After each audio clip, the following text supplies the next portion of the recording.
మరణాత. పరిశుద్ధ గ్రంథం నుండి వాక్యం చదువుకుందాము.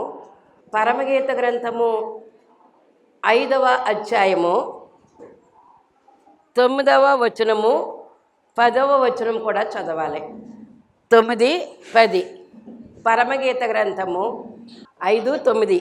స్త్రీలలో అధిక సుందరి వగుదాన వేరు ప్రియుని కన్నా నీ ప్రియుని విశేషమేమి? నీవు మా చేత ప్రమాణము చేయించుకొనుటకు వేరు ప్రియుని కన్నా నీ ప్రియుని విశేషమేమి? 10. నా ప్రియుడు ధవళవర్ణుడు రత్నవర్ణుడు. 10,000 మంది పురుషులలో అతని గుర్తింపవచ్చును. దేవుడు తన పరిశుద్ధ వాక్యమును దీవించును గాక. ఆమేన్. మమ్మను మిక్కిలిగా ప్రేమించిన మా యేసయ్య, నీకే స్తుతులు కృతజ్ఞతలు తండ్రి. నీ నోటి నిండా మధురమైన వాక్కులు ఉన్నాయి తండ్రి, నీకు స్తోత్రములు.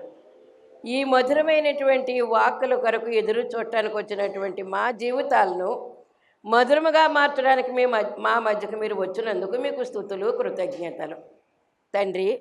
చదవనటువంటి వాక్యం నుండి వర్తమానము అవసరమైనది గనక మీరే మాతో మాట్లాడమని, వినుబుద్ధిని గ్రహించు శక్తిని ప్రసాదించమని, నీ సమరూపములకు మార్చబడడానికి తగినటువంటి అంశములు ఏమిటో గ్రహించుకునే శక్తి మాకు దయచేయమని వాక్య వర్తమానికుడయ్యన్న యేసు నామమున అడుగుచున్నాను పరమ తండ్రి. ఆమేన్. చంద్రుని ఎంత అంద చందములతో, సూర్యుని ఎంత స్వచ్ఛమైన కళలతో, చంద్రుని ఎంత అంద చందములతో, సూర్యుని ఎంత స్వచ్ఛమైన కళలతో, వ్యూహిత సైన్య సమాభీకర రూపీ, తిన్నగానున్న తాళ వృక్షము నీవు.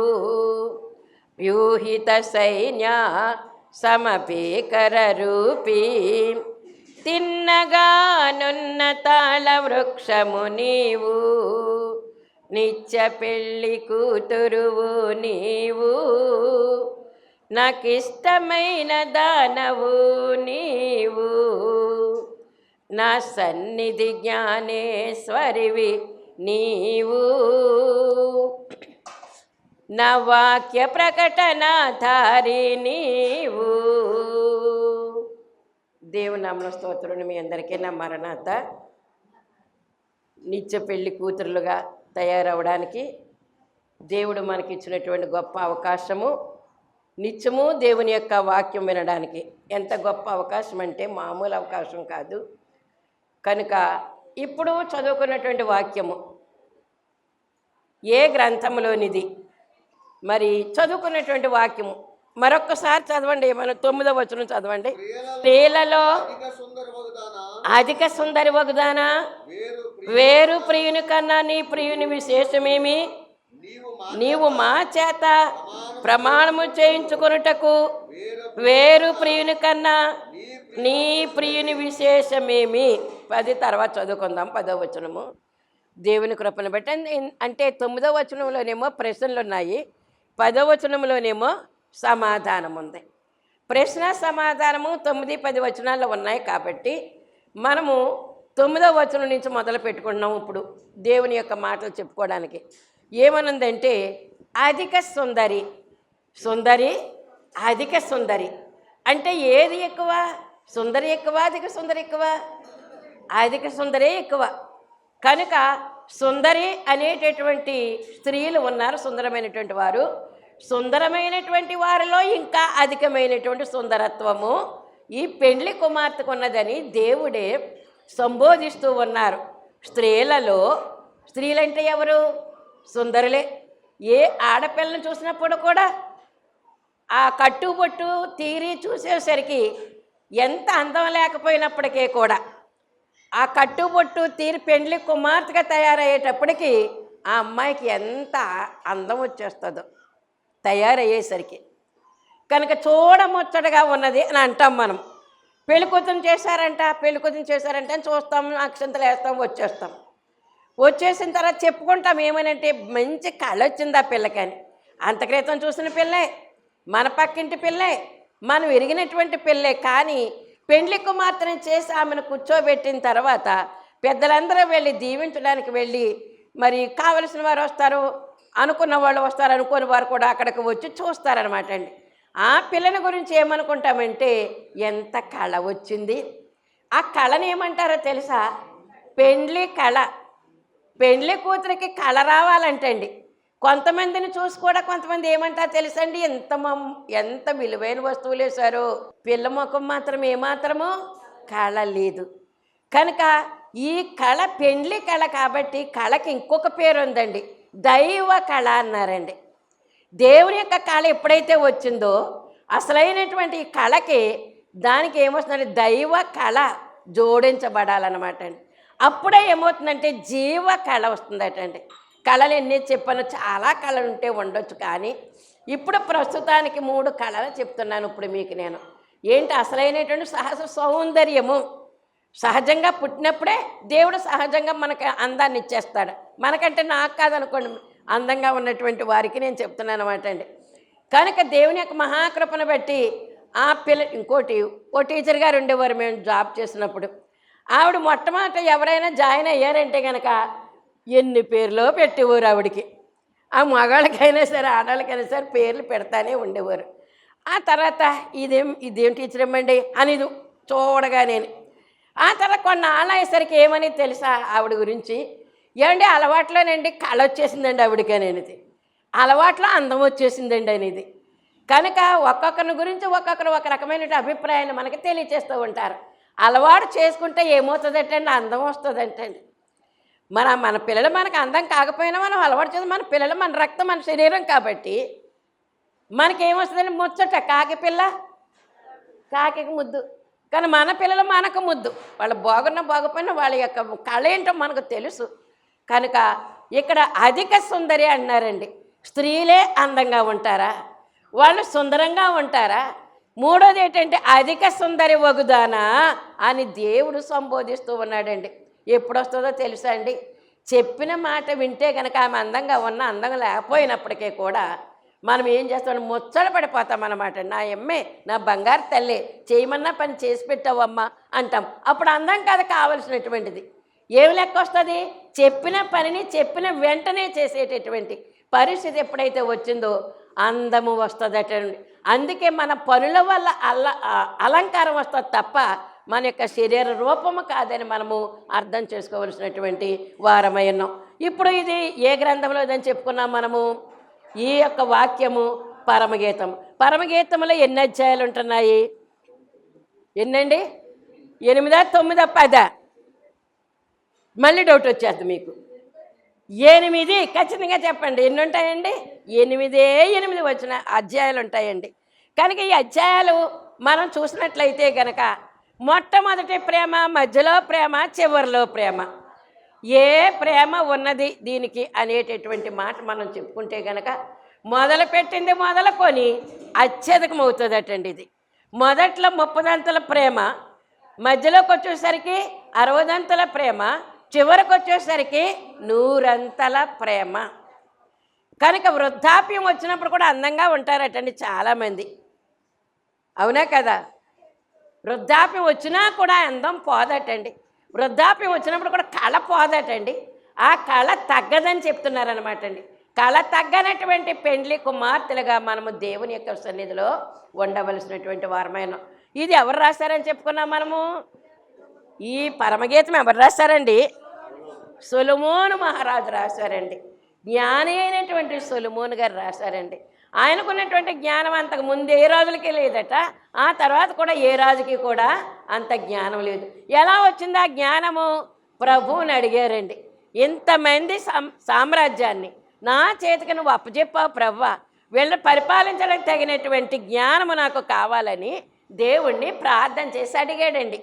అడిగినప్పుడు ఆయన ఏం చేశారండి? జ్ఞానాన్ని ఇచ్చారు, వివేకాన్ని ఇచ్చారు.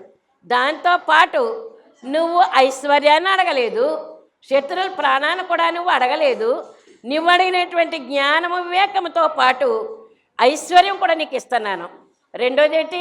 శత్రుల ప్రాణము కూడా నీకు ఇస్తున్నాను నేను అనేటటువంటి వరాలు దేవుడు అక్కడ ఇచ్చేశారండి సొలొమోను గారికి. ఆయన ఇప్పుడు మనకి రాసి పెట్టి ఉంచినటువంటి గ్రంథాలు ఎన్నో చెప్పండి మీరు. ఎన్ని గ్రంథాలండి? 3. ఫస్ట్ ఏది? సామెతల గ్రంథము, ప్రసంగి గ్రంథము, పరమగీత గ్రంథము. ఈ 3 గ్రంథాలు మన అస్తమానం చెప్పుకునేటటువంటి తడబడిపోతున్నాం అన్నమాట అండి. ముందు వెనక, వెనక ముందు వస్తున్నాం. అలాగొద్దు. సామెతల గ్రంథం 31 అధ్యాయాలు, ప్రసంగి గ్రంథము 12 అధ్యాయాలు, పరమగీత గ్రంథము 8 అధ్యాయాలు తోటి 3 గ్రంథాలు ఆయన రాసినటువంటి. అలాగే కీర్తనలు కూడా సొలొమోను గారు రాసినటువంటి కీర్తనలు కూడా 2 కీర్తనలు ఉన్నాయి. కనుక దేవుని యొక్క ఈ జ్ఞానము ఎవరికి ఇచ్చాడండి? సొలొమోను గారికి ఇచ్చాడు. నువ్వు ప్రార్థన చేసి అడిగితే, అందుకే యాకోబు పత్రికలో ఏమనుందో తెలుసు, మీలో ఎవరికైనా జ్ఞానము కొదువుగా ఉంటే దేవుణ్ణి అడిగి తెచ్చుకోండి. ఈ జ్ఞానం ఎక్కడుంటుందండి? ఏ షాపులో దొరకదండి మనకి. దేవుని యొక్క జ్ఞానం మనకు కావాలండి. దేవుని యొక్క జ్ఞానం కావాలి తప్ప లోక జ్ఞానము కాదు మనకు కావాల్సినటువంటిది. లోకంలో ఎన్నో డిగ్రీలు చదివిన వారు ఉంటారు, కానీ దేవుడు అంటే ఏంటో తెలియదు వాళ్ళకి. డిగ్రీలు ఉంటాయి, అంతస్తులు ఉంటాయి, మేళ్ళు ఉంటాయి, వెండి ఉంటుంది, బంగారం ఉంటాయి, పదవులు ఉంటాయి, ఎన్నైనా ఉంటాయి, కానీ దేవుని గురించినటువంటి జ్ఞానము వారికి లేదు. సొలొమోను గారు రాసినటువంటి, జ్ఞాని అయిన సొలొమోను గారు రాసినటువంటి 3 గ్రంథములు కూడా, మరి నేను అందులోకి వెళ్ళానంటే చాలా లోపలికి వెళ్ళిపోవాల్సి వస్తుంది, అసలైన టైం తినేసేయవలసి వస్తుంది. టూకీగా చెప్తున్నాను అన్నమాట అండి. ఈ యొక్క సామెతల గ్రంథము దేవాలయంలో 3 భాగాల ప్రత్యక్ష గుడారములు. చెప్పండి. మొట్టమొదటి ఆవరణము, 2వది పరిశుద్ధ స్థలము, 3వది అతి పరిశుద్ధ స్థలము.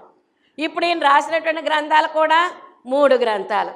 అంటే ఆవరణమునకు పోలికగా సామెతల గ్రంథము అది తీసుకోవాలన్నమాట. అలాగే పరిశుద్ధ స్థలానికి సూచనగా ప్రసంగి గ్రంథం తీసుకోవాలి. అతి పరిశుద్ధ స్థలానికి సూచనగా పరమగీతం తీసుకోవాలి. దాన్ని కూడా ఎలాగంటే యేసుక్రీస్తు ప్రభువారు ఈ లోకంలో ఉన్నప్పుడు పంటను గురించి, విత్తనాల పంట గురించి చెప్పినటువంటి ఒక మాట ఉందండి. ఏంటో తెలిసి, విత్తనాలు చల్లుకుంటూ వెళ్ళిపోయే పొలమంతా కూడాను, కానీ 30 60 100. ఇప్పుడు ఏం చెప్పాం? ప్రత్యక్ష గుడారములో 3 భాగాలు, సొలొమోను గారు రాసినటువంటి గ్రంథాలు 3 గ్రంథాలు. యేసు ప్రభు చెప్పినటువంటి భాగాల పంటల యొక్క శాతం ఏంటి? 3%. అంటే శాతం అంటే 30 60 100. అక్కడికి అది ఈజీగా మీకు తెలిసిపోయింది కదండి. విశ్వాసి రక్షణ తీసుకున్న తర్వాత 30 అడుగు పెడతాడండి. అర్థం చేసుకోండి. రక్షణ తీసుకున్న తర్వాత యేసు ప్రభు నా రక్షకుడని, నా సొంత రక్షకుడని నోటితో ఒప్పుకొని నమ్మి బాప్తిసం పొందిన వెంటనే అతనికి ఏం కొలుసు తెలుసండి? 60 100 వచ్చేదండి. 30 యొక్క అంతస్తు వస్తుంది. 30 జ్ఞాపకం చేసుకోవాలి. రక్షణ పొందినటువంటి వారికి 30 యొక్క 30. నెక్స్ట్ ఆయన సహవాసం చేస్తూ, దేవునితో సహవాసం చేస్తూ, ఆదివారం గుడికొస్తూ 10 ఆజ్ఞల ప్రకారంగా నడుచుకుంటూ ఉంటే గనక ఆయనకు ఇప్పుడు ఏమొచ్చిందనమాట అండి? 60 సహవాసం చేస్తూ ఉన్నాడు. ఇప్పుడు దీన్ని బట్టి మన సహవాసం ఎంతవరకు ఉందో గమనించుకుందాం. ఇప్పుడు మన భక్తి ఎంత? మనం 30 ఉన్నామా, 60 ఉన్నామా, 100 ఉన్నామా? ఆదివారం మర్చిపోకుండా దేవాలయానికి వచ్చేటటువంటి వారి యొక్క అంతస్తు 60 వచ్చిందని బాప్తిసం తీసుకుని కూడా ఏం చేస్తున్నా తెలుసండి? గుడికి రారండి. కనీసం సంవత్సరానికి ఒకసారి పండగ కూడా రారండి. అలాంటి వారందరూ కూడా లోకంలో కలిసిపోతూ ఉన్నారు. బాప్తిసం అంటే తీసుకున్నారు, కానీ వారికి భక్తి అనేటటువంటిది తెలియట్లేదు అనమాట. ఏదో అమ్మ తీసుకోమందనో, లేకపోతే పెళ్ళికనో, లేకపోతే ఎక్కడికో వెళ్ళాలనో, ఏదో ఎవరో చెప్పారని బాప్తిసం తీసుకున్న వారి యొక్క పరిస్థితి ఏంటంటే చర్చికి రారండి. పెళ్ళి కోసమని బాప్తిసం తీసుకుంటారండి. వీరికి ప్రత్యేకతలు ఏమీ ఉండవండి. తీసుకోమన్నారు కాబట్టి, అవసరం కాబట్టి తీసుకున్నారంతే. ప్రత్యేకమైనటువంటి భక్తి శ్రద్ధలు వీరి దగ్గర ఉండవండి. వారు లోకంలో కలిసిపోతూ ఉంటారు. కానైతే దేవుని యొక్క కృపను బట్టి వారికి ఏముంది? నుదుట తండ్రి కుమార పరిశుద్ధాత్మల పేరట ఏముందో తెలుసా? సిలువ గుర్తు ఉందన్నమాట అండి. అందుకే 30 ఉన్నారు కాబట్టి, నమ్మి బాప్తిసం పొందినవాడు రక్షించబడినని ఉంది కాబట్టి, ఆ రోజున ఈ బాప్తిసం నిమిత్తం వాడు రక్షించబడి 30 వస్తాడటండి. నరకములోనికి పోడువాడు. ఇప్పుడు భక్తి జీవితం ఎక్కువగా ఉంటే కనుక రోజు బైబిల్ చదువుకుంటూ రోజు సహవాసం చేస్తూ ఉండేటటువంటి పరిస్థితుల్లో ఉన్నటువంటి ఆ బిడ్డలు ఏమవుతారంటే అరువుదంతలకి ఎదుగుతారనమాట అండి. ఇది మనం అర్థం చేసుకోవాల్సినటువంటి పరిస్థితి. ప్రతి వారు కూడా గమనించాలన్నమాట అండి. బాప్తిస్మం తీసుకుని ఇంకెక్కడే కొట్టుమిట్టాడుతున్నానంటే కనుక ఏ సహవాసము ఉండదు ఇంకా మనకి. అందుకని చెప్పి అరువుదంతలోకి వెళ్ళాము. ఇప్పుడు ఈ అరువుదంతలు ఎక్కడికి వచ్చింది? ఆవరణ నుంచి పరిశుద్ధ స్థలానికి వచ్చింది. ఈ సామెతల గ్రంథం నుంచి ప్రసంగి గ్రంథం వరకు వచ్చింది. ఈ సామెతల్లో అందరూ చదవచ్చటండి. అందరూ ఆ యొక్క కొటేషన్స్ వేసుకోవచ్చటండి ఎక్కడైనా. ఎందుకంటే వారు ముప్పదంతల్లోకి వచ్చారు కాబట్టి. లోకము క్రైస్తత్వం కూడా కలిసి ఉంటుంది కాబట్టి. ఆ తర్వాత ప్రసంగి గ్రంథం ఏంటంటే అది పరిశుద్ధ స్థలానికి గుర్తు. అక్కడ సేవకులు ఉంటారనమాట అండి. అక్కడ సేవకుల అంతస్తు ఈ ఆవరణలో నుంచి సేవకుల అంతస్తులోకి వస్తారనమాట అండి. ఈ సేవకుల యొక్క అంతస్తులోకి వచ్చినటువంటి వారిది ప్రసంగి గ్రంథము. వీళ్ళకి ఏం తెలుసో తెలుసండి. ఇప్పుడు ఆవరణలో ఉన్నటువంటి వారందరూ కూడా వారు వీరు అందరూ కలిసి ఉంటారనమాట. దేవునితో సహవాసం చేసేవారు ఉంటారు, దేవునితో సహవాసం లేనటువంటి వారు ఉంటారు, తిట్టుకునే వాళ్ళు ఉంటారు, దూషించే వాళ్ళు ఉంటారు. అందరూ కలిసి వినవచ్చు అక్కడికి వచ్చి. అది సామెతల గ్రంథం అందరికీనమాట. ఇప్పుడు పరిశుద్ధ స్థలంలోనికి వచ్చిన వారు ఎవరంటే సేవకులైనటువంటి వారు. వారికి ఏముంటుందో తెలుసా? వారు దేవునితో సహవాసం చేస్తూ ఉంటారు, బైబిల్ పట్టుకుంటారు, ఆరాధన చేస్తారు, ఇతరులకు బోధ చేస్తూ ఉంటారు. ఆయంత అసలు ప్రసంగి. వారు ఏం తెలుసుకుంటారు తెలుసా?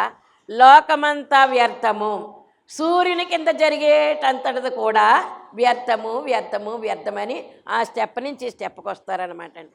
ఈ స్టెప్కి వచ్చినటువంటి వారు ఇప్పుడు ప్రసంగి గ్రంథము. అంతా వ్యర్థమే, కానీ దేవుని యందు భయభక్తులు కలిగి ఉండటం మాత్రము విధిగా ఉండవలసినటువంటిది. అందుకే 60 అంతలు పొందేటటువంటి పరిస్థితి. ఇప్పుడు 3వ అంతస్తు ఏంటంటే అతి పరిశుద్ధ స్థలం. అక్కడికి ఎవరు వెళ్తారు? అందరూ వెళ్తారా? వెళ్ళరండి. ప్రధాన యాజకుడు, వీళ్ళందరూ యాజకులే. ఇప్పుడు అక్కడికి వెళ్ళేటువంటి వారు ఎవరంటే ప్రధాన యాజకుడు. ఈ ప్రధాన యాజకుడు సంవత్సరానికి ఒకసారి అస్తమానం వెళ్ళడానికి వీల్లేదు. అడ్డతెర ఉంటుంది, అడ్డతెర లోపలికి వెళ్తాడు. పాత్రలో ఆ గొర్రెపిల్ల యొక్క రక్తం పట్టి అక్కడ ప్రభువుకి సమర్పణ చేయడానికి, సంఘం నిమిత్తం, తన కుటుంబం నిమిత్తం, అందరి నిమిత్తం మరి అక్కడ ప్రభువుకి సమర్పణ చేయడానికి రక్తం పళ్ళెంలో పట్టుకునే లోపలికి వెళతారు. అంగీ ఉంటుంది, నడికట్టు ఉంటుంది. అంగీకేమో అంచులున ఒక దానిమ్మ పండు, ఒక గంట, ఒక దానిమ్మ పండు, ఒక గంట. ఆ చుట్టూ అంగీకి కింద వేలాడేటట్లుగా ఉంటాయి అన్నమాట. సంవత్సరానికి ఒకసారి రక్తం పట్టుకుని వెళతారండి. ఎక్కడికి? అతి పరిశుద్ధ స్థలానికి. ఇప్పుడు అదంతా మనం పూర్తిగా చెప్పుకోవడం టైం చాలదు, కానీ మీకు టూకీగా చెప్పానంటే కొంచెం అవుట్లైన్ చెప్పాను అనమాట అండి మీకు. అందుచేత ఇప్పుడు ఈ యొక్క పరమగీతంలో మనం తీసుకున్నామండి. ఇప్పుడు మన యొక్క స్థితి ఎక్కడికి వచ్చిన పరమగీతం చదివేయడం కానీ పరమగీతం వివరించడం కానీ అందరికీ సరిపోదటండి. పొద్దున్న ఒక అమ్మాయి విశాఖపట్నం నుంచి ఫోన్ చేసింది. నవయ్య గారు ఫోన్ చేశారండి, కారణం ఏంటి అని. ఆ తర్వాత చూసుకుని చేసింది కాబోలు. అయితే మన సంఘం యొక్క బిడ్డ, ఆ బిడ్డ ఒకప్పుడు వాళ్ళ తల్లిదండ్రులు మన సంఘానికి ఎంతో ముఖ్యులు. ఆవిడేమో వంటలు చేసేవారు, వాళ్ళ ఉద్యోగస్తులే. అయినప్పుడుగా దేవాలయానికి వస్తే కనుక ప్రతి పరిస్థితుల్లో కూడా క్రిస్మస్కి ఏంటి, సోమవారం ఏంటి ఆవిడ వంటలు చేసేవారు. అలాగే ఆయన ఏమో సంఘ పెద్దగా ఉండేవారు. అలాంటి ఆ పిల్లలో పెద్ద పిల్ల ఫోన్ చేసింది అనమాట అండి. ఆవిడ జ్ఞాపకం చేస్తుంది, ఆంటీ మరి ఇక్కడ వాళ్ళతో చెప్తూ ఉంటాను నేను వైజాగ్లోను, ఏమని అంటే మాకు ఒక అక్కగారు ఉన్నారు, ఆ అక్కగారు పరమగీతం చెప్తే గనక ఎంత వినసొంపుగా చెప్తారో ఎవరో కూడా సరిపోరు అన్నదటండి. అది గొప్పగా చెప్పుకోవడం కాదు, ఈవేళ నాతో ఆవిడ మాట్లాడినటువంటి మాటలు మీతో చెప్తూ ఉన్నాను అనమాట అండి. నిజమే, పరమగీతం చెప్పడం గురించి జానయ్య గారు కూడా అలాగే చెప్పేవారు. నీ పరమగీతం చెప్తుంది మా చెల్లాయి అని చెప్పేవారు అనమాట. కనుక ఎప్పటి నుంచో అలవాటు అయిపోయింది. 9 సంవత్సరాలు పట్టింది ఈ పరమగీతం ఒక్కొక్క వచనం గురించి చెప్పడానికి. ఇప్పుడు మళ్ళీ మొదలు పెట్టాను. ఎందుకంటే ఇప్పుడు కావాలి, 2వ రాకడ సమయంలో మనం ఉన్నాం కాబట్టి మన స్టేజ్ ఎలాంటిది, 30 అంతల స్టేజ్లో ఉన్నామా, 60 అంతల స్టేజ్లో ఉన్నామా, 100 అంతల స్టేజ్లో ఉన్నామా, ఇది గమనించుకోవడానికి ఈ రాకడ నెల కాబట్టి ఈ యొక్క వారములో దేవుడు ఇది చెప్పమని నాకు ప్రేరేపణ కలిగిందనమాట అండి. 2వ రాకడ గురించి చెప్పుకుంటూనే ఉన్నాము ఈ నెలంతా కూడా. ఈ వారములో ఇప్పుడు ఆఖరి వారం కాబట్టి ఈ సహవాసం ఎలాగుంది అనేటటువంటి ఈ విషయాలు మనం తెలుసుకోవలసినటువంటి వారమైన ఇప్పుడు అది అయిపోయిందండి. ఇప్పుడు అయితే ఇప్పుడు మనం తీసుకున్నటువంటి విషయం ఏంటంటే ఆదాము అవ్వలు ఒకసారి జ్ఞాపకం చేసుకోవాలటండి. వారు పుట్టారా? ఆదాము అవ్వలు పుట్టలేదు, గట్టిగా చెప్పేయాలండి. వారు ఏ తల్లి కడుపునా కూడా పుట్టలేదు. వారికి తల్లిదండ్రులు ఎవరో తెలియదు. దేవుడే తల్లి తండ్రి. ఎందుకు? 20 సంవత్సరాల వయసు అతనికి, 18 సంవత్సరాల వయసు ఆమెకు ఉండేటట్లుగా మట్టితో అతను చేసి జీవం పోసాడు.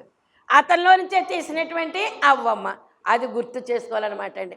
లోకంలో దేవుడు సృష్టిని కలుగజేశాడు. సృష్టిని కలుగజేసి 6వ దినమని ఏం చేశాడంటే నరుని చేశాడనమాట అండి. 7వ దినాన విశ్రాంతి పొందాడు ఆయన. కనుక ఏ పని చేసినప్పుడు కూడా మనకి ఏం కావాలంటే విశ్రాంతి అవసరమైనది. రోజులో 24 గంటలు కనీసం 5 గంటలన్నా కూడా మనం ఏం చేయాలంటే విశ్రాంతి తీసుకోవాలి.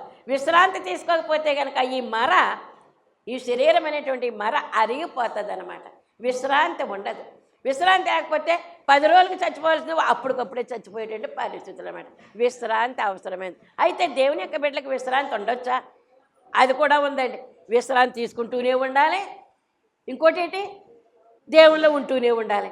దేవుని కొరకు పరుగులు పెడుతూనే ఉండాలి. రాత్రి బావాళ్ళు కూడా దేవుని కొరకు పరుగులు పెడుతూనే ఉండాలి. అందుకే జానయ్య గారు అనేవారు, అమ్మ బస్సులోనేనమ్మ నాకు విశ్రాంతి అనేవారు. ఆయన అప్పుడు కారులు లేవు, సైకిల్ మీద వచ్చేవారు. అక్కడి నుంచి బస్సు మీద వచ్చి ఇక్కడ సైకిల్ తీసుకునేవారు. జానాథన్ గారు ఆయన కలిసి, మరి మోషే గారు కూడా కలిసి ఏం చేసేవారంటే సైకిల్ మీద ఈ ప్రాంతాలన్నీ కూడా తిరిగి వచ్చేవారు అనమాట అండి.